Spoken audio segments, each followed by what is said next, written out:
Hey book friends, welcome back to another video. Welcome to a Friday Reads. It's just been a little bit since I've done one of these, but I am in the midst of Historathon and I'm really enjoying my historical fiction. And so I thought this would be a fun way to keep you updated as opposed to like a reading vlog, which I just couldn't figure out how to fit in my life right now because things are just a bit busy. So I'm just gonna do a Friday Reads and update you on what I've read, what I'm currently reading, and what I'm thinking about reading next. So let's hop in.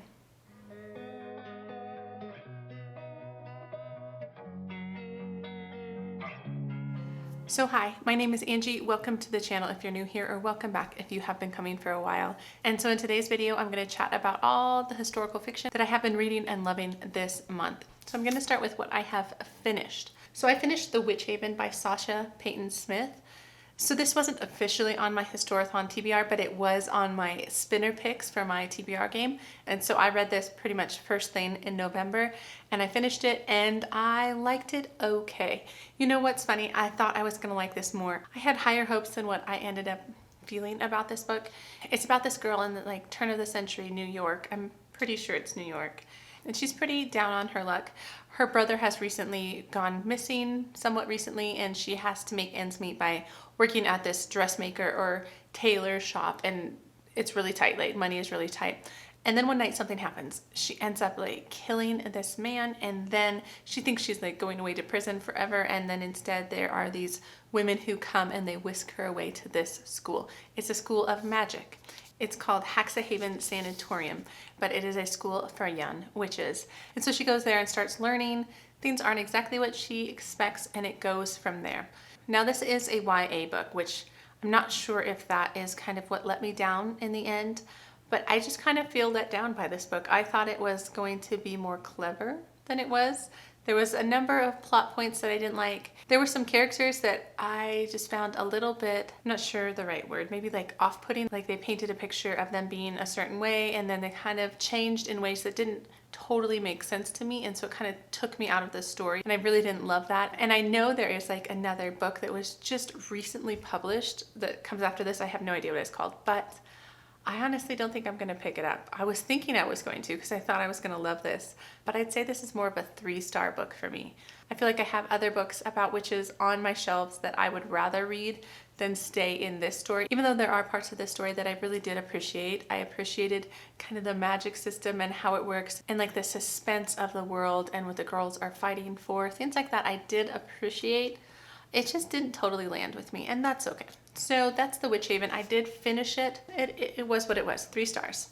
And so I have 2 historical fiction books that I'm currently reading. I like to kind of keep 2 at once, and I wanted to pick 2 that were quite different, because the hard thing about reading in the same genre for a lot of the month is it's easy to get kind of the stories confused. So I picked 2 books that I feel like are fairly different. So the first one is Luck of the Titanic by Stacey Lee. And so this one so far is really interesting. I like the main character. Her name is Val. She is from England, and this is turn of the century. So, I mean, the Titanic was 1912, something like that.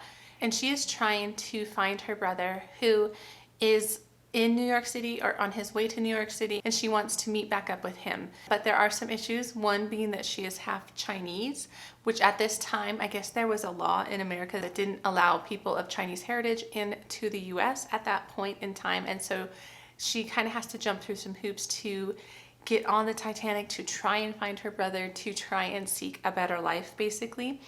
And I'm not too far, but I'm enjoying her character. I feel like her character is very readable. I'm really enjoying getting to know her character. I'm enjoying the antics she goes through to kind of get on board the Titanic. But I haven't gotten too much further than that. I'm 70 pages into this book. I think what drew me most to this book was the Titanic. I've been really interested in the history of the Titanic. My son has been reading the I Survived books, and we read the one on Titanic, and it's just really fascinating. And I realized I really hadn't read a historical fiction set on the Titanic. So if you have any other recommendations, I'm kind of curious about that time frame, but this was the one that stood out, and this is the one I had on my shelves. So I'm really excited to keep going through this. It's been a quick read so far. So next book that I am reading for Historathon, I am more intrigued by. I have been wanting to pick this book up. a little bit more than the Titanic book, although I'm really enjoying that. But this is called The Women of Chateau, Lafayette. So this book has sent me down so many different rabbit trails. I have been Googling things that I just was kind of vaguely aware of, but not totally aware of, mostly in the character of Lafayette, who is the French man who helped in the Revolutionary War on American soil. And I remember that from, not from my schooling, but from what I was teaching the kids last year. But it isn't a very strong memory. So I've been just reading up on him. But what I like about this book, I mean, it does involve him. He is one of the characters in this book, but it's not solely about him. And I'm liking that. So there's three main time frames of this book.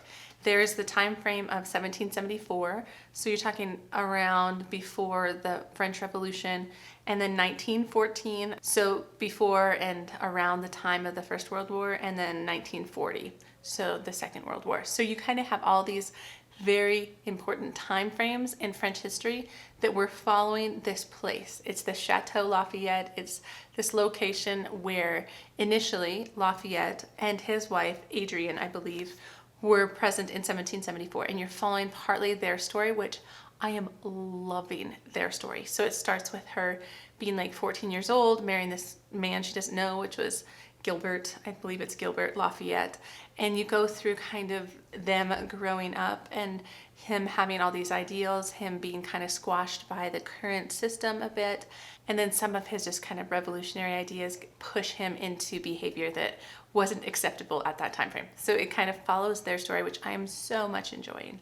And then there's two other time frames, which I'm liking. And what I'm finding I'm liking so much about all this is I feel like they're interconnected in different ways. There's different characters that have different secrets or plot lines that we don't totally understand some things, and you'll get some of those answers from the other stories, if you will. So around the World War I time frame, there's this main character of Beatrice, who used to be an actress, and then she married this rich guy, and she has a couple sons, but she is very active in like trying to make a difference. Like she was in France at the very beginning of World War I when things just started happening, and she was sent home, but she saw some horrific things that kind of stirred in her heart the fact that she wanted to help out. And so then they started this organization, and it goes from there, and you are following her and how she's growing and developing and the friendships she's making and the things that they're starting. And some of those things are continued in the third storyline, which is the one around World War II, right? Those time frames are not that far apart.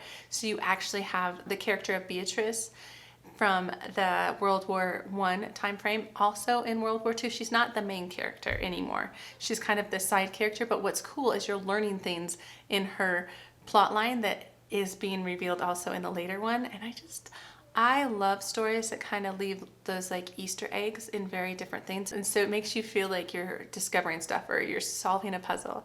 And so I'm also enjoying the World War II timeline where it's about this girl who always grew up at the chateau. It's more of a like sanatorium. That's not what they're calling it, but it's where kids who need medical help can go.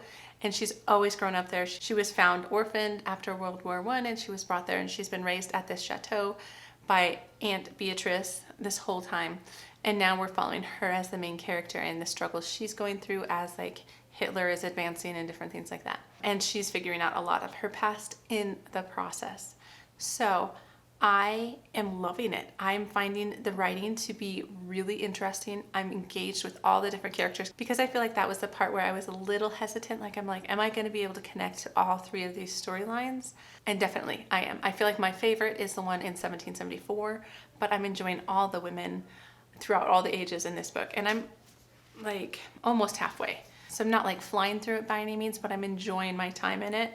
It's definitely a bigger historical fiction book. Like, it's 550 pages roughly, which is big for historical fiction, but that's okay. I don't need to like rush through all the historical fiction, especially when I'm actually really enjoying what I'm reading, and I've been having a tough time with historical fiction lately. So that's what I'm reading. Now, like I said, I have been having a tough time with historical fiction only because it can be so real and so like heartbreaking.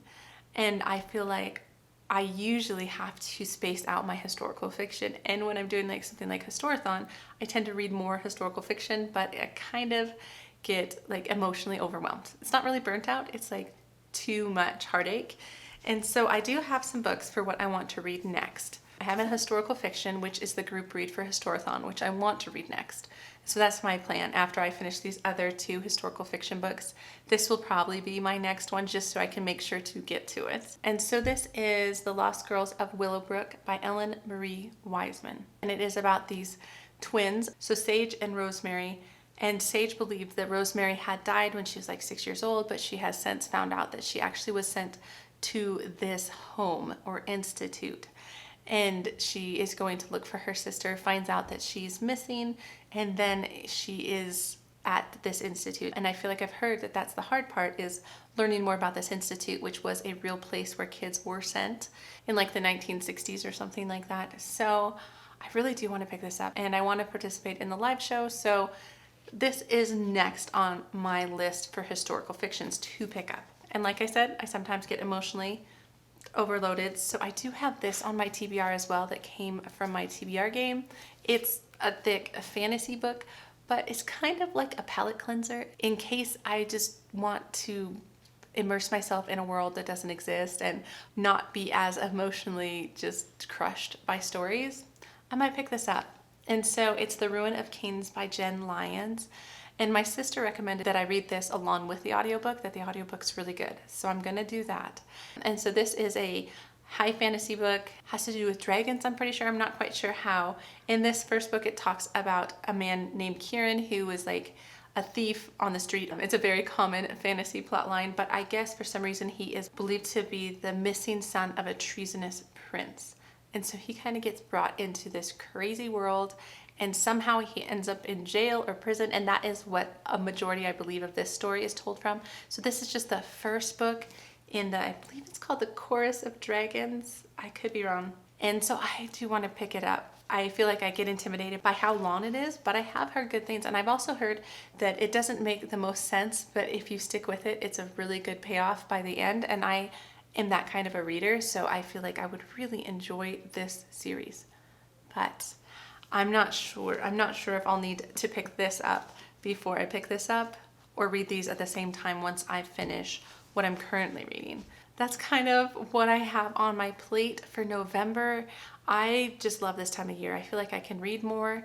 Sometimes not. It just depends on how well I'm doing on my like Christmas planning, which I'm doing fairly well on this year, and so I'm enjoying getting some more reading done. But anyway, let me know down below, what are you guys reading? What are you in the middle of? Have you found any good new favorites or anything like that? Let me know down below. And otherwise, guys, if you liked it, give it a thumbs up, subscribe to the channel if you want to, and I will see you in the next book video. All right, take care.